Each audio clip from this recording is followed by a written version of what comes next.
Hey everybody, welcome to Surface Level, creating a community where Black and queer folks are fearless in thought and curious at heart. I'm one of your hosts, Tony, and today, Jordan, Damon, and I are closing out Season 4 by answering a few questions directly from you, our Surface Level insiders. This is Beyond the Surface Level 4. All right, so guys, we did it again. Like, this season was very dynamic, to say the least. Mm-hmm. And I think that it was a lot of fun with the video content this go around. Like, we did something new. I looked crazy all season.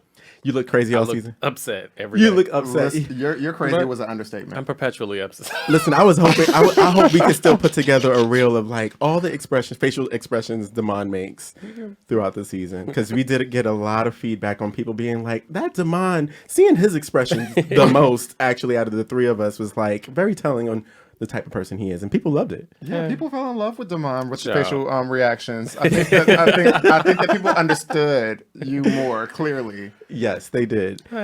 And so this season for Surface Level, we kind of refined what our mission is a little bit, and we say it at the top of the episode every week. And we talk about creating a community where Black and queer folks are fearless in thought and curious at heart. And we were fortunate enough this go around to actually form a partnership with MOBI, Mobilizing Our Brothers Initiative. And they share some of the same values that we have, which, you know, is really important to us. Like anybody we partner with, we want them to be aligned with what we're doing. And so they too have a mission of creating safe spaces for queer people of color. So, you know, where they can be seen and where they can be their holistic selves. And they're also about promoting a community and wellness and personal development, which is a lot of what we also are doing here with Surface Level. So to help us highlight this partnership, we have with us today LaQuann Dawson, who is a visual director, filmmaker, photographer, and currently serves as the visual director for MOBI. So today we are excited to officially welcome LaQuann to our Surface Level family. Hi, hey, girl. I'm nervous. Oh, it's fine, child. Trust me. It's just us. It literally is just us. Drink some what's in that mug. Right. Yeah, bro, drink some more. What's in that mug? That water in that mug. You know, that's our little courage, our liquid courage in that mug. Whatever courage you have in there. So we want to start with this, LaQuann, because it's really important to us. And it's something that it's kind of our moniker for what we sort of charge people with. And we say, stay curious. And we want to know what you're curious about.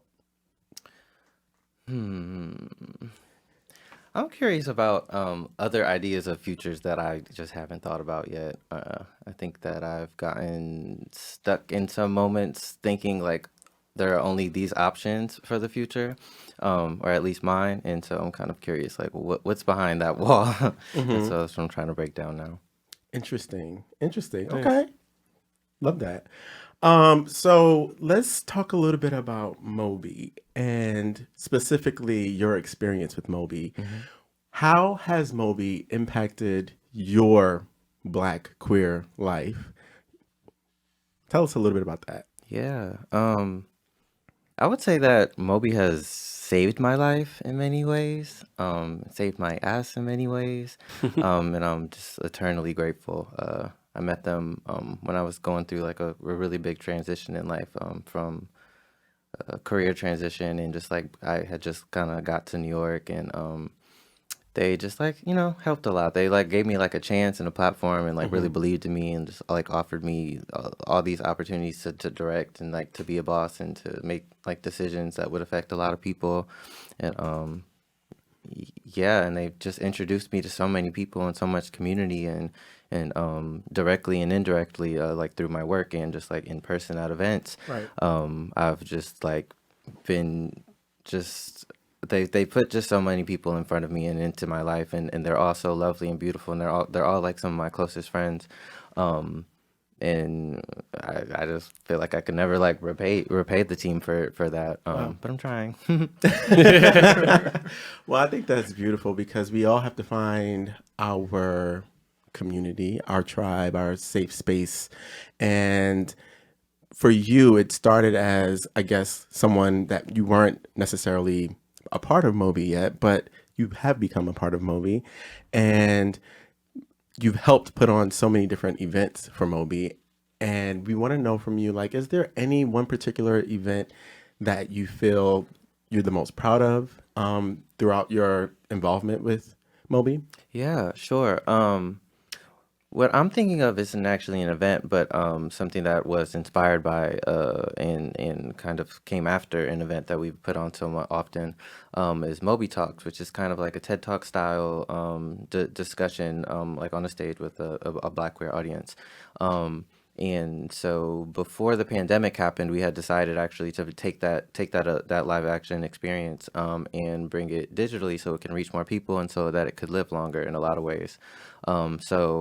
MOBI told me that as their note. Deshaun, our founder, told us that he wanted it to be digital, so just figure out how to make it happen. And then I had all these ideas that were, let's just like inspire me after hearing that, and he's really let me run with it and do what I wanted to. So we did MOBI Talks, a digital series, which is our digital version of the live event, and it came in 3 installments. So there are 3 like experimental documentaries that were 30 minutes each, focusing just like on love, on sexuality, on liberation, on wellness, and on community and identity within a Black queer community. So I interviewed adult film stars. I interviewed psychotherapists. I interviewed some of my friends. I worked on scores and worked on illustration pieces and animation with a lot of my favorite artists. We built like just like this whole musical thing. I worked with some of my favorite dancers for each episode. We talked to Black queer pastors, and we talked to parents and children, and just a whole bunch of people that we packed into these 3 episodes. And it was like one of the hardest things that I've done in my life. And when I now that I have some distance, because it came out in the summer, it came out in May 2021, I believe, and made in 2020, right after the pandemic. And just having some distance from that, since it came out like almost 2 years ago, I'm like, okay, this is actually a piece of fucking work, and people should see it, and I'm really proud of it, and I love it, and I love that that it exists, and that whoever gets to see it can see it. That's exciting. I love the fact that you're this creative being, and I feel like MOBI allows you to express all of those different parts of you and what you're able to do. You don't have to just be in the box of like, I'm only a photographer, or I'm only whatever it is, and you get to live all of those things out and make those things happen. And when you talked about like you've never done certain things, like that's part of the growth of building something. And if you build it, they will come. So I think now would be a good time for you to let us know, like, we know that there's a lot going on with MOBI. You guys have so much in store, so much coming up. So what's next? What's coming up? And where can people find out more about MOBI? Yeah, so what we have coming up next are a series of MOBI Talks. We bringing it back live, so it'll be in person again. There'll be a really, really great one in New York, and I visited the venue recently. It is very, very fab. I felt like I was Carrie Bradshaw walking into her new apartment. I'm like, this is the venue, let's get it. Period. So New York, please come out to that and look out for the date. And the dates and locations for the rest of them are to come. But that's exciting. we have our festival gonna be in person this year as well. The past 2 years it was digital because of COVID, but it'll be in person in New York City. I believe it'll be in Williamsburg this year. So look out for that. Look out for promo. You can follow us on Instagram at MOBI NYC, MOBI NYC, and our website is mobi-nyc.com. Yeah, thank you. Okay. Well, that's exciting. I remember Damon, Jordan, and I, we went to MOBI Fest, and we had a fantastic time the last time. I guess that was the last time I was in person. Right. Yeah. So I'm glad to hear that we're moving back to that space, because the big part of like building that community is us getting together in the same rooms and seeing it in real and having that interaction. But aside from MOBI, there's LaQuann Dawson, the person, and you have a lot going on with just what you're doing outside of MOBI. So where can people find out more about you and the things you have going on? yeah, let people know. Yeah. You can follow my work at LaQuann Dawson, LaQuannDawson. That's 2 N's on my name. On all social platforms, and LaQuannDawson.com for my website. Please get into the work. All right, LaQuann 2N Dawson. We love that. So this is where we want to say thank you. Really, Yes. like this season has been made possible by MOBI. Like it really has brought surface level to a new level. And we really appreciate you guys for supporting us, and we're going to continue to support you guys in the same way you support us. So we appreciate it. Thank you so much. Absolutely. So for our first little segment for Beyond the Surface Level, we're going to play a little game. And we haven't done this in a while, so we're going to do a little season 4 themed superlatives. Oh, that's fun. So most likely to be caught up in some bullshit. So let's see how this goes. I'm excited. All right. So first, which host do you think is most likely to secretly have a friend with benefits? To secretly have a friend with benefits. Tony. I say Tony as The well. girls are vicious. Wouldn't even let me reread the question twice before Well, they you were said trying to me. reread because you was trying to deflect. It's Right. you. You know it's you. It's fine. We handle everything on the podcast by a 2-3 vote, and Okay, well, it's me. it's done. Am I the drama? You are the drama. Yes. Fine. I'll take it. So next, most likely to be described as a fashion show with no fashion. Jordan. I didn't want to say myself. She's a beautiful girl, Tried though. to say. She's a beautiful girl. Beautiful. Do not treat me like Giselle. Face card. You are Giselle. You are our Giselle. Giselle. Face card don't miss. But Face card never misses. face card does not miss. All right. Most likely to win a pageant at a HBCU homecoming. Me. I think Jordan. Me. I was going to say Tony. Really? Really? A pageant? I don't know. Tony's a pageant girl? I'm not I a feel pageant like, girl. like the whole like charismatic, fun, prepared. Well, no, that's Jordan. Actually, no, maybe it'd be like, I don't know. It'll be a face-off. I- It'd be a face-off. I could be. It's like Jordan would come in as the Right. favorite, but then Tony would be like the dark horse. Yes. Yes. Yeah. I think that's probably like accurate. That makes sense. All right. Most likely to have an unpopular opinion and get dragged in the comments. Damon. Or Jordan. It's I like think- between me and I Jordan. think I think it's between the two of It's between y'all. You actually got dragged in the comments, so we. Yeah, the girls dragged Jordan. I feel like my opinions are probably more problematic, and Damon's Mine comments are are more more like- untraditional. Yeah, There are two different types of there problems. are two different types of problems for our Yeah. listeners. Yeah. All right. Most likely to fall in love at first sight.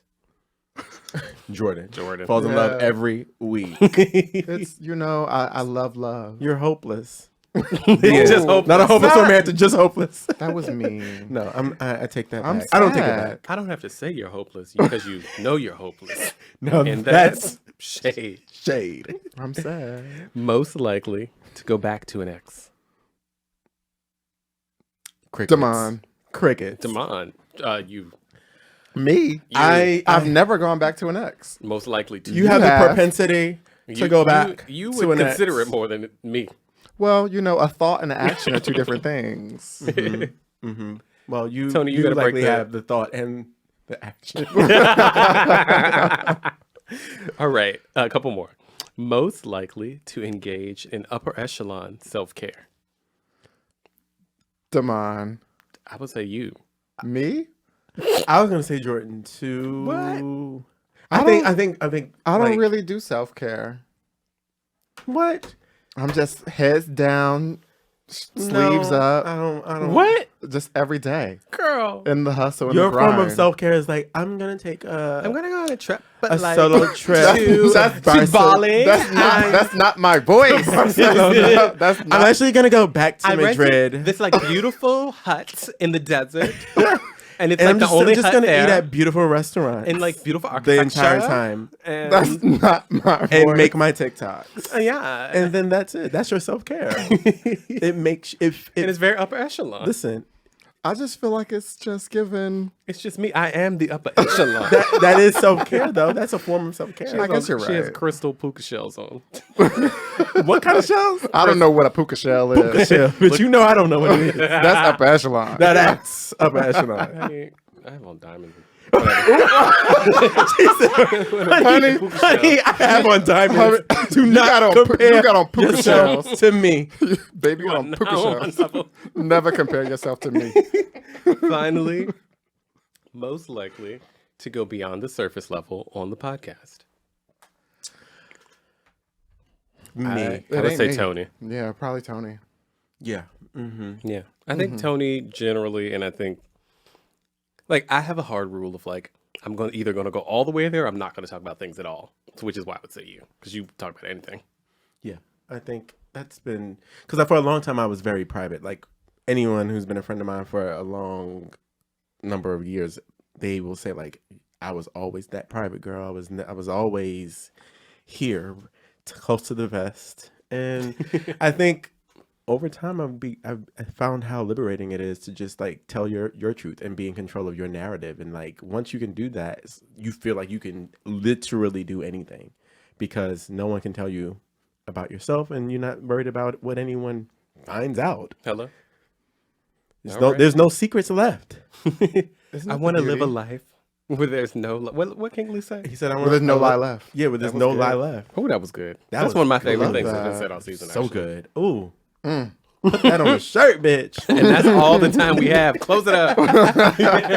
No, we have quite a few got a lot of time, questions to child. get through because Settle on in. the listeners and the viewers, you all have had so many comments this season, in our comments, in our DMs, and we made a point to collect these questions from everyone so that we can answer questions from people who are engaged with the podcast. So I'm going to just jump right into it. This first question, and these are all anonymous. Okay. No one submitted their name, unfortunately. But what's one toxic trait you're well aware of but keep sweeping under the rug? Damon. I don't know if it's sweeping under the rug, but I know I have a quick temper. But everybody knows I have a quick temper. So it's not under the It's not under the It's rug. on top of the rug. It's on top of the rug. I'm trying to is. get it to like sit down in the chair and chill the fuck out. I'm working on that. But that's a thing, I would say. Tony. Yeah, I don't know. Two things came to mind that I would say they're. Toxic is. I don't like the word. Such a heavy toxic. word.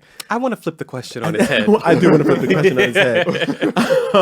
I think one thing would be like follow up in certain aspects, like checking in on people consistently, and that's the other thing. Consistency with me is one of my toxic traits that I'm like good for a minute and then I just fall off, and I'm good for a minute and I just fall like it's Mother be sleep. mother be sleep, mother be Knocked out. mother be being mother. So I think that might be it. I guess Jordan.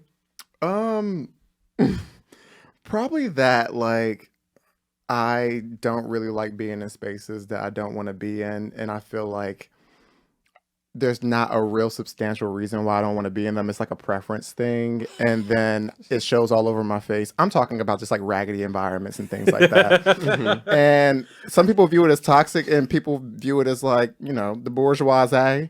But like, I really don't want to be here. And I'm made to be here. but I also hate it here.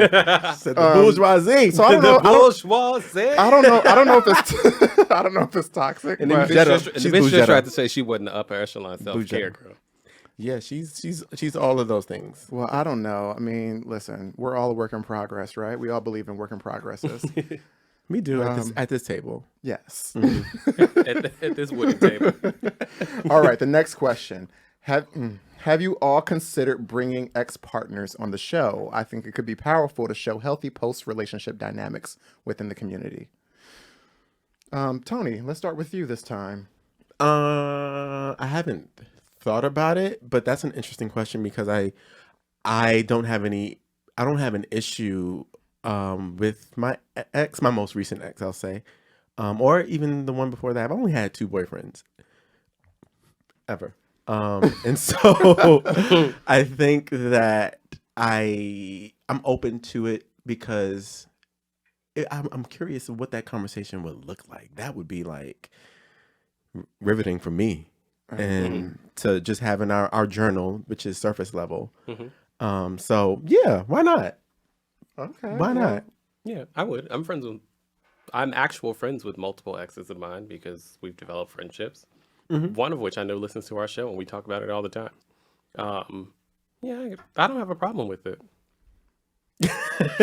Mother's face right now. Miss Randall. No. I'm not interested in that. And although we are executive producers of this show and we can figure out what we want to air and what we don't want to air, Corporate cunt. I just feel like that's a recipe for like chaos. Not with all of my exes. I think some of them will behave, but You don't let that one nutty one. Well, because I'm like, because when you have the conversation, like it could get ugly. Because then it's like old feelings come up, and it's just like, right.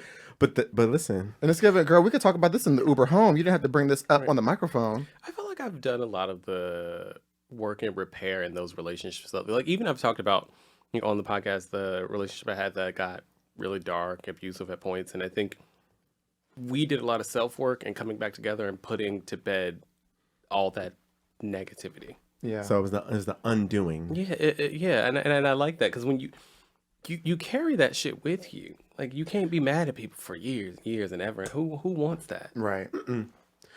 No, so I think it's food for thought. I think that it's not out of the question. I can definitely dig up an ex who's like I feel like could want to be on the show, and it would be like a valuable exchange. he's like, here are your talking points. Right, here you go. You can only say these things. It's like, so what And do you if you think? don't, I you will be think Jordan sued. is beautiful, and he has a fantastic soul. All right, let's jump into the next question. So, what are your thoughts on practicing celibacy in a sex-positive community that we are in? Come on. Do I have to practice it? What are your thoughts on it? Yeah, would you practice Hell celibacy? no. Why the fuck would I do that?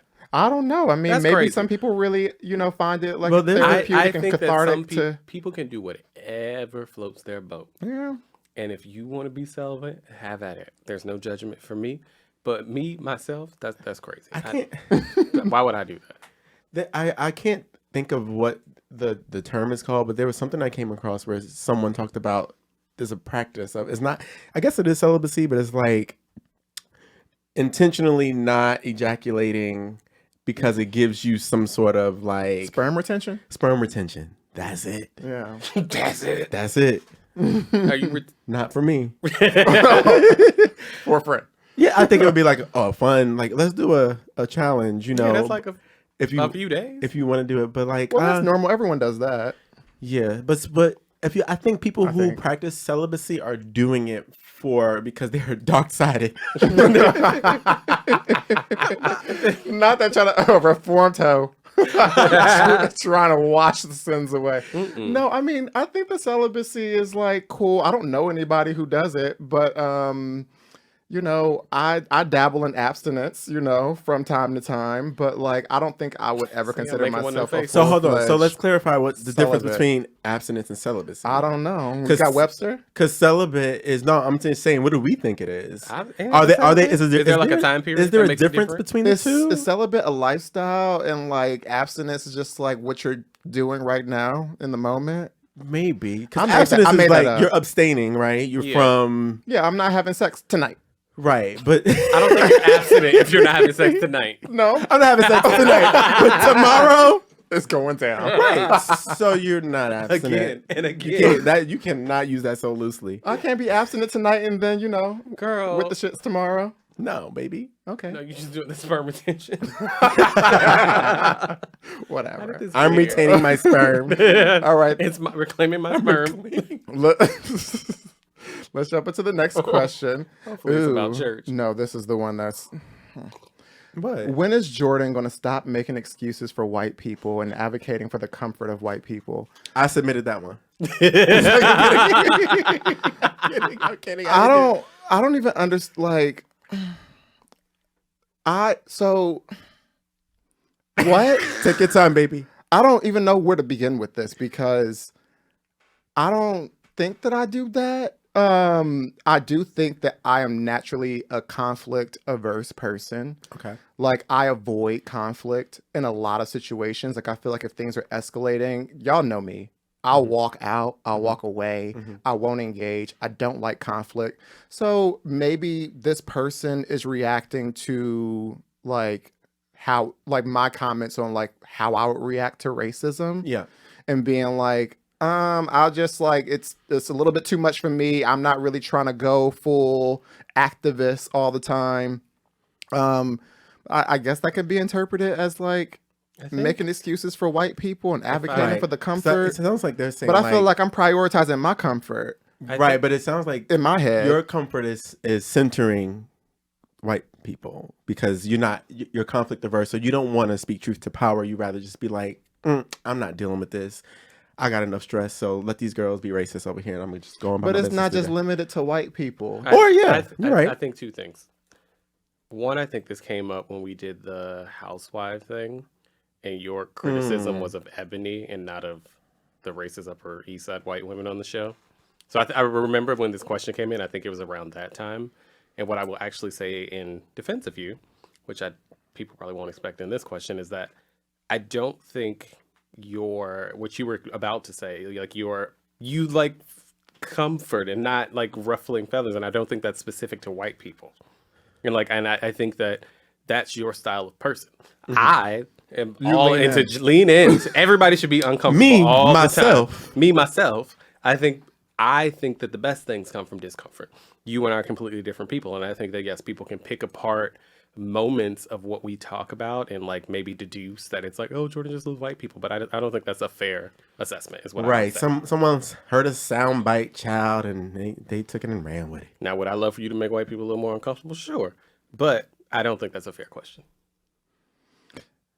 Thank you. See, the girl thought I was gonna get her together. Not always. Thank you for being so kind. That is all right. That's cute. That's real cute. Okay, something more lighthearted.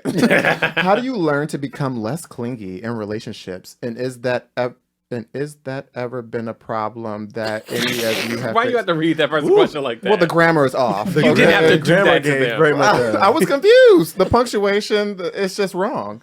But did y'all get that, or do I need to paraphrase? You know, I got a bachelor's in journalism, and that's that wasn't it. Tony, what was the question exactly? Okay. How do you learn to become less clingy in relationships? Oh, well, I think the idea of being individual people, like we are our own person. And when you enter a relationship, this is just my take, because it's not like, you yourself. I'm not spilling, I'm not reading the gospel, but I think me, myself, I'm who I am without you, and anything else is the cherry on top and the icing on the cake and all of that good stuff. So when I come together in a union with someone, I should show up as my whole self and they should show up as their whole self. And then we are a thing together, but also separate. I love that I've learned that neither of us owns one another. Hello. And we're able to still have our separate lives and be our separate persons while being in a union together. Yeah. And so that's how I remain clingless. Yes. Damon. I don't do clingy. I don't don't even know why I asked. Like, I don't even think about relationships that way, that anyone could be clingy. Because what am I clinging to? I don't own you. You don't own me. We have amazing experiences when we are together. We have amazing experiences when we are apart that we can talk about when we're together because there's open communication about it. I don't do titles, but the one I found that I like the most is partnership, just because in that one, I don't feel like there's ownership. I just feel like there's shared experience and we are both strong individuals on equal footing. And yeah, I don't have much more to add. That makes sense. Makes a lot of sense. I love partnership. That's why the term partner is really, it's more used in the career space. I don't hear it used a lot in the hetero space. They say like my husband or whatever, but it was used because you couldn't get married before. Right. But even past that time, it was funny when I was younger, I didn't like that term because I was like, why can't I just be married? It's my husband. Like, as I've grown and as I've like really reevaluated how I look at relationships or experiences with people that I'm romantically involved in, I really do like the term partner. I love it. I don't. Ooh. I like husband. Mother said, cling on to me. Yeah, I mean, I admit that, like, Wrap me up. I I am susceptible to a cling moment. I feel like the way that I've become less clingy over the years is from having relationships not succeed because I thought that the relationship needed to be a merged identity. And I was just like, this is not really helpful, but I'm not fully reformed. I'm not fully healed. I still meet people and I'm very obsessive. And it's like, if I find somebody who I feel like there's a connection with and that I like, I'm like, oh my good, like, y'all know, I'm like, oh my goodness, like this person is great. Like, this is my husband, all of these things. And then it's just like, Not. dust. Yeah. I mean, the way you are one way is the way you are every way. And What do we mean by that? well, I feel like in your person, Yes. I'm there with you. You have that obsessive compulsive Fair. Yeah, I get where you're going. about you, and you're that way with everything, and not just specifically to dating. It's with anything. If you listen to music, if you find a song or album, like 100 times a day. So that's just your person, who you are. And we all have that, not your specific trait, but we have this, not that. We each have like who we are, like who I am. We know who Damon is, like, and so I'm the only one that listens to songs on repeat. The manner. First of all, in let's which, not describe it as songs on repeat. Like, it's not like, oh, I heard a song, I'm like, oh, that was nice. Let's run that shit back. You pull up the single song and put it on for the day.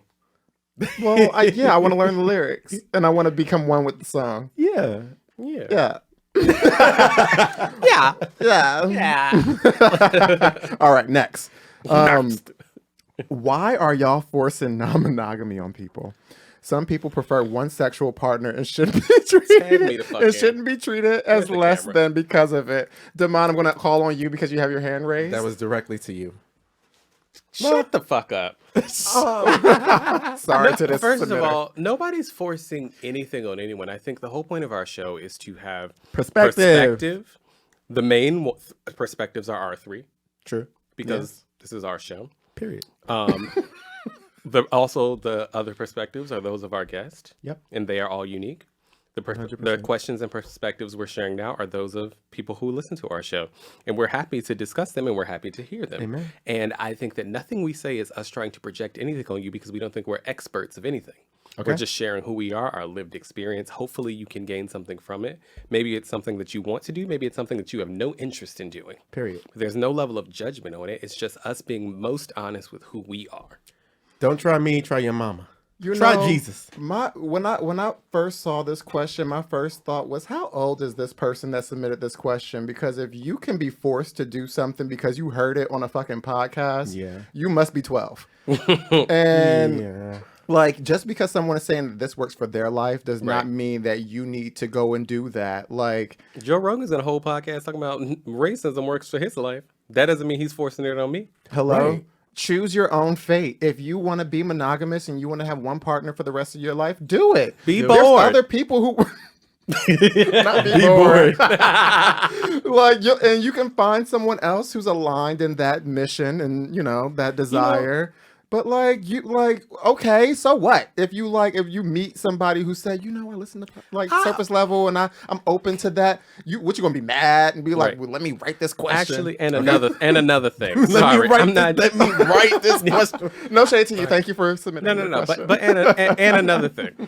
You know what I've always appreciated, and I remember being like 22 when I first came out, and I appreciated the fact that in queer spaces there was an appetite to relationships that were not traditional and to living in ways that were not the norm, because that's who we are. We're not what people typically see. Most people are heterosexual. I think that we look at heteronormative things and then we have to, now you're trying to tell me we need to apply those to our queer lives. And further, I think that why do I need to do that? Right. The people that don't want monogamy are not even the majority. So what do you mean forcing somebody to live the way that we think?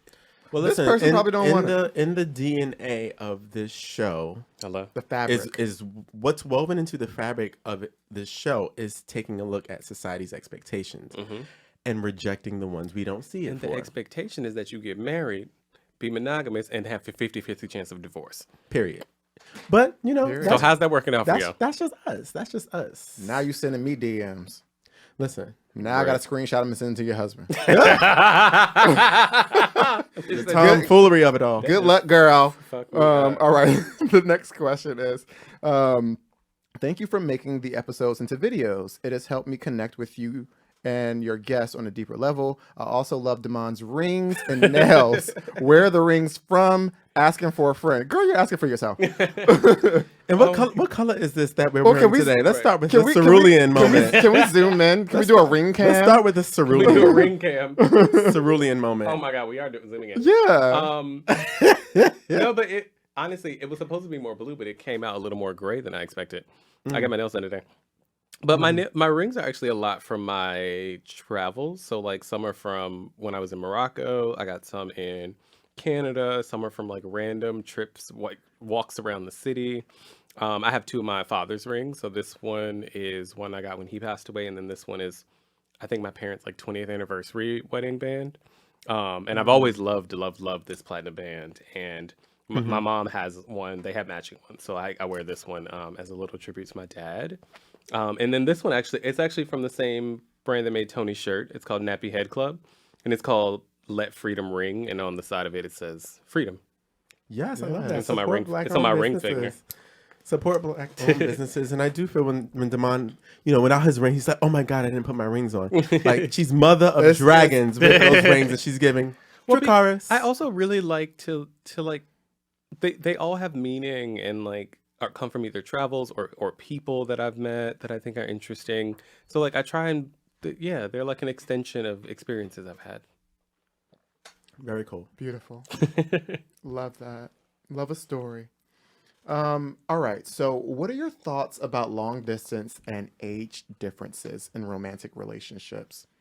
Tony. My thought about long distance is not for me. I don't want that. I need to be able to see my person weekly. I don't need to see you every day, but I do need to be able to physically get to you For what? for sex. Physically. No, but listen, inside. one of the things we do on this show is we talk about love languages, and one of my love languages is quality time. Oh, I thought you were I going was to say saying physical touch. Right. I thought you were going to say physical touch. Well, what comes with quality time is physical touch. Why are you talking What like Jordan? comes with quality time is physical touch. So when we get together and have our quality time, we're touching, and then I'm touched. My heart. In your heart? In my heart. Sure. Let's And say so that's my thought when it comes to long distance. Not for me, but some people do it, and hooray for them. When it comes to the age thing, as I've aged myself, as I'm getting, navigating through life, I think I am more open to like the age thing, because what I find is that someone that's older and wiser and better, like the man you said, I don't get older, I get better. I get better, and they get better. And I'm gonna leave it at that. Oh, okay. Some food for thought. It is a lot of food for thought. Food for thoughts. Ooh. I think I could be in something long distance, y'all. I don't like people all up in my face all the time. And I don't want to be up in somebody's face all the time. I'm like Whoopi Goldberg. Why you ain't get married? I don't want nobody in my house. Okay, Whoopi Goldberg definitely gave that. But yeah. I love that response. Isn't it like, I don't want nobody in my damn house. I don't want nobody in my house. That's why I'm single. Get out of Yeah. my face. And then with age, like I've been involved with someone who we have an age gap, and it doesn't fucking matter. I think it's about connection. It's about how you see the world. We've learned different things from each other that are interesting based on where we are in our lives, that play back and forth. I don't give a fuck about that. I don't. Okay. I mean, in terms of long distance, This needy bitch No, I actually don't mind. can be She needed. just said 5 seconds ago she Way was too needy, damn but now she's needy. talking about long distance. Well, no, I I can't think keep up. no, I think it's fine if they got if first of all, If they get on a private jet and come see not me. the private jet. But a private jet would be nice, but like I have the resources to go and visit that person, and I am up at and I would Come be see dating me. someone who has the resources to come and see me. So like I don't need to see someone every day. So if it's like a every other weekend thing, like I'm okay with that if we're both in a position to be able to like make those Or if you commutes. fall in love with somebody without the resources. Oh, I don't think that I'm equipped for something like that. but you Personally. it could happen. It could. You could fall in love, and it Wow. doesn't like that's. We back in the fantasy Mother world. has seen aren't a we? ghost right now. I don't even know where I'm looking at right now. I blacked out, and I blacked out for a small, short, like period of time. But yeah, like I think it's possible. And then in terms of age difference, like I'm open to it. I've dated someone 50. I've dated someone 45. I'm 32. Like I think that You dated somebody younger. huh? You dated somebody younger. Too. Dated somebody younger. I just think that for me, it's more so just like the exchange that I have with them. And if Yeah. I feel comfortable with them and I feel like I don't, like I feel like sometimes when you're like dating somebody younger, you dating somebody older, there's like a pressure to be like, meet them at their level. If I don't feel that pressure from them, I'm just like, okay, fine. The age difference doesn't matter to me. But yeah, it's not a deal breaker for me. I'm open to it. All right. Next question. Where else can gay men go? / what places could be used for gay networking outside of the club? Damon, you have your hand raised. I'm going to pick on you, Mr. Epps. Yeah. So this is funny because we had what was the episode we did about social spaces this season? The episode we did about social spaces. We were talking Was about it Friends with Benefits? Oh yeah, we were Friends talking about we without can only meet benefits? people at the club. Yada Oh yada yeah, yada. Yeah. Friends without benefits. And one of my exes, that the one I was saying really listens to the show, and he was just like, I was waiting for you to say that like there are already a million places where gay people can meet that's not the club. Like I've been in the New York City Gay Men's Chorus for 8 years now, where like it's a social thing that's not the club. People talk, there are events, there are gatherings. I think in the same way that when we talk about supporting queer business or Black business, all it takes is a little effort for looking for it. And by a little effort, I mean a Google search. It's not that fucking hard. It's just like, it's easy to go to the club. It's easy to like go to a bar, and like that always happens. People promote that every day, but like there's so many, it's particularly in New York, and I won't speak for like everywhere in the country. Obviously, queer life is different, and we kind of live in a metropolis. But there's so much for you to do that like, stop being lazy. Yeah, I mean, if the girls take the road less traveled, they will find things that are, They'll find many roads. that are on that road that's less traveled. That's like, oh my God, there's a whole world. Yeah, there's a whole world, and people are so just used to what is directly around them and what they're being served, Right. that they, like you said, aren't willing to do any work to go find the things that they want. And that actually can be used for everything across, different categories. But Yeah. I mean, at the same token, though, I would challenge and say that I think that there needs to be more queer spaces that are like opt-in, opt-out. I think that it's great that, you're a part of the Gay Men's Chorus. But that's like a membership fee. That's a commitment. You need to go to rehearsal. You need to be at the performances. Like, where can people go where they just like get up and just say, I want to be around my community today. And I don't, and I don't So- want to go to a club or a bar. Right. there's So still, like, something there like are- a queer Soho house, but like not membership. Like, where can I go for that experience, Where can but you not just be go paying? where you know that it's going to be like a gay environment where you can like meet new people? Yeah. And you don't have to like, Again, I say stop being lazy. There are queer book clubs. There are queer organizations that have one-off events that you can go to. There are plenty of things you can do to opt in and opt out. I would also say that like it's important if you are if the whole point of you not wanting to make friends and shit at the club is because you want to like really invest in real platonic friendships that exist outside of your immediate network. Like at this point, you know everybody I know. So like the people I know isn't adding much to your circle. But like if you want to get to know people genuinely, it probably involves some level of consistent interaction and not just pop in and pop out. That's true too. Because as we get older, I am realizing that like you might meet somebody and have a great connection with them, but if you don't have to see them again, You won't. it's very easy to just be like, "Oh, girl, what happened to you?" Like, gone are the days of being Absolutely. at like school where it's like, "Oh, Right. we have the same class every Tuesday, so we have Absolutely. to like get to know each other for the next month." I called Right. one of Next 3 my months. closest friends from college on Monday because he had gotten engaged and I hadn't talked to him in a couple of months. And I was like, boy, that happened. A lot of life happened between the last time we talked and now. Yeah. And I was, man, and that's for somebody I know. Mm-hmm. So like when it's about like getting to know new people or expanding your circle outside of the people you know, like it involves a little effort. Well, that's what It's definitely, you have to be that's intentional. right. For That's the sure. point I would make is that it requires a level of like when you can opt in and opt out, you do that. You opt in and opt out. You don't really put in the groundwork that it takes to cultivate friendships. And so being in part of a group, a book club, a volleyball team, a Or like queer, even child. like No, MOBI has fucking events you can go to Like- that you opt in once. Like that's what I Right. mean by like There there are are things like things that that. happen where you can do it once. So Right. like Yeah. and you can, but also then because how likely, like sometimes, yeah, you can go in, you can meet people at those opt in and opt out moments, but then it also falls on you to make sure that you are following up. It's and, work, and I don't think Yeah. that people realize that. It's the same thing with relationships. People think that Mm-hmm. because there's a connection, things are just supposed to magically just fall into happens. place. No, And it's you just gotta like, do no, stuff. actually, you need to, because there's no school curriculum class and Right. that you have to meet up every Tuesday at 8:30 a.m. we don't have like, study group. you have to be like, we are going to get coffee, we are going to go for a walk, we Right. are going to have dinner. Like, you have to set in those places to make adult friends, and the Yeah. reality is that everybody's fucking busy.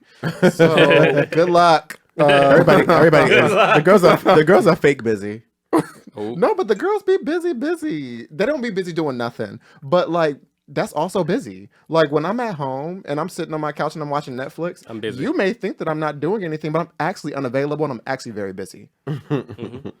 Period. All right. Next question. How are you all dealing with being on a public platform while honoring your authentic queer personalities? And so when I read this question, I'm assuming that this person is asking like, because we're on this podcast and because like, we're using our voices on a public platform, like, does our authenticity ever come into question? And how are we dealing with that process? I don't know. I feel like it's definitely tricky. It can be because of where we're at as a society right now in terms of, people you can't just like be spewing out random shit and Right. think you won't get checked and think you won't have any consequences. And so I think it's important for us to continue to be thoughtful in what we're saying, but also I believe that there should be a space in which we get to make mistakes. We get to get it wrong and we get to have a discussion about that. And it becomes a teachable moment and not like, let's cancel this person. This person says something that was out of pocket and problematic, and so they're done. No, let's educate this person. Let's come to an understanding and see how they respond in that discussion. And if they're still crazy, then you cancel them. Yeah.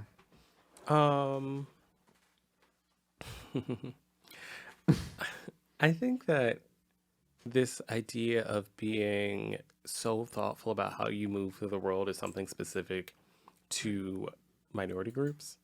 And what I mean by that is like right now, what's very topical is the whole Joe Rogan thing. Yes. He gets on a platform, one of the biggest podcasts in the country. I think it's the biggest Yeah, podcast in terms he of listenership. shouts the word nigger whenever he wants to. Talks about going into a movie theater in a black neighborhood and calls it Planet of the Apes. Wow. And still has $100 million fucking dollar contract at Spotify and has the CEO of Spotify defend him. Whereas if the three of us got on here and said derogatory terms against white people or talked about in some crazy way whatever the equivalent of that would be, we would immediately have some type of negative backlash to us. And not to say that I want that level of ignorance in how we talk here, but I think that that level of like walking that tightrope is something that is specific to us. Like I don't even think that like no one would even ask Joe Rogan that. Yeah. Because there's no expectation that he has to even consider that. And I think that's one of the things that was the whole reason why we started the show, is like, what are the things that society wants and demands of us that we think are fair and not fair? And how do we parse out what we want to sign ourselves up for and what we don't? Yep. Further, I would say that we've all decided to exist on this space, on this platform in a way that feels most authentic to us. I think one of the things, like for me, like the way I talk about it is I'm going to either talk about it 100% honestly, or I'm not going to talk about it at all. And I think that's how I've decided to navigate this. If I feel confident in it, I'm going forward. And that's most things. Like there are a few things that I hold back here. And if I don't feel like I can talk about it truly and honestly, then I don't feel like it's for me to communicate here. And I think that's how I navigate it. Yeah. I think that I think for me, it like being on the podcast has sort of created a level of urgency around just being more mindful about the words I use and the way that I communicate my opinions. I think that had I not had this platform, I think that I would still be having a lot of kitchen table talk, which is like, you know, conversations that you never want to be like heard, and you feel like you don't feel safe sharing those ideas. But I feel like having the podcast has forced me to do the work to like research these things. Like when we have these conversations about these topics, we're not coming in as, you know, thought leaders in the space. We're not coming in as people who are like, you know, the most progressive on these thoughts. Like we sometimes say opinions that aren't necessarily in alignment with what society is saying is the right decision. And I think that this podcast has been a huge educational tool for me. So when I think about authenticity, I think that like it's helped me to shift what my authenticity is.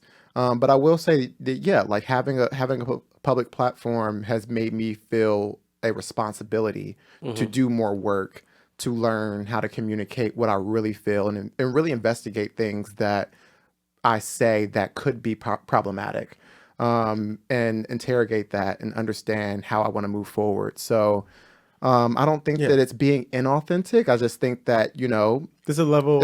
you're forced to do the work. Yeah, there's a level of awareness that comes into play, and being in mindfulness. And it's been a lot of growth having this platform. I'll say, like, we talk about things that I probably wouldn't just proactively bring up to a group of friends. Yeah. And it's forced me to have to do some Google searches, read some articles, and my perspective has changed on a lot of different things in preparation for these conversations. I had to look inwards into my person. Had to. Well, like that's the point. Like Yeah. I think a good point you just made. Like we're not saying we're experts on anything. Nope. Like this for us has been a growth and understanding. Like we're learning as we go, and like that's actually been fun. Y'all get to watch it. I love Sometimes you don't agree. I don't give a fuck.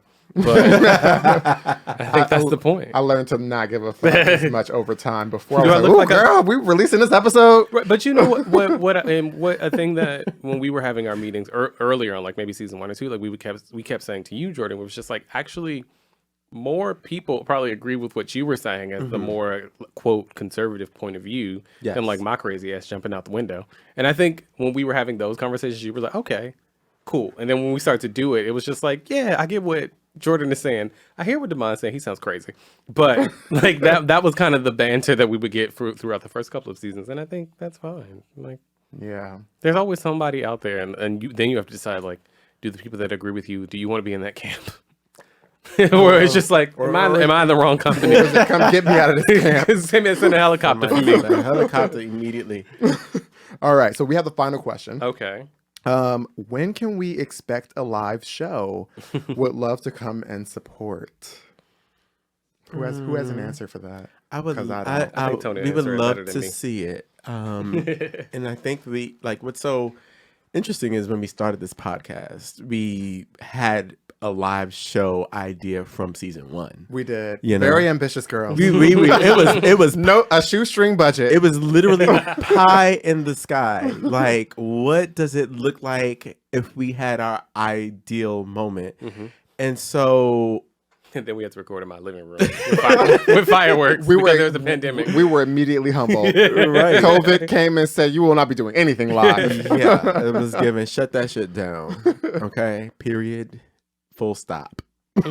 And so we very much would love to do a live recording. And I think ideally for us, it would come in the form of like a finale episode, but it doesn't have to be. Like, we're open-minded as to how it manifests, but we also are keeping in mind the resources that are needed in order to curate a moment that is becoming Authentic to us. authentic to us, authentic to the experience we want to deliver, because we know you are some vicious girls out there. And like, if we invite you to a moment, we want it to be a moment. We want it to be well received. Like, So the moral of the story is find somebody to fucking pay for it. They don't want to say it that way. I mean, That's why I'm here. I would love that moment. I would love to have funds to be able to like do that, and hopefully maybe season 5. Who knows? Right. Who knows? But we hear you, we see you. Yeah, and it's about community. Like, we definitely want to be able to have somebody jump on a mic and ask us one of these crazy questions in person. Yeah, and you know what? What's Jordan's wait a I didn't sign up for that. we gonna have live questions Wait a minute, on the wait a spot. minute, wait a On the minute. spot. But what would be No notes. What's interesting about it is stay curious. That's an answer in and of itself. Always. But stay curious about, like, what does a surface level live moment look like?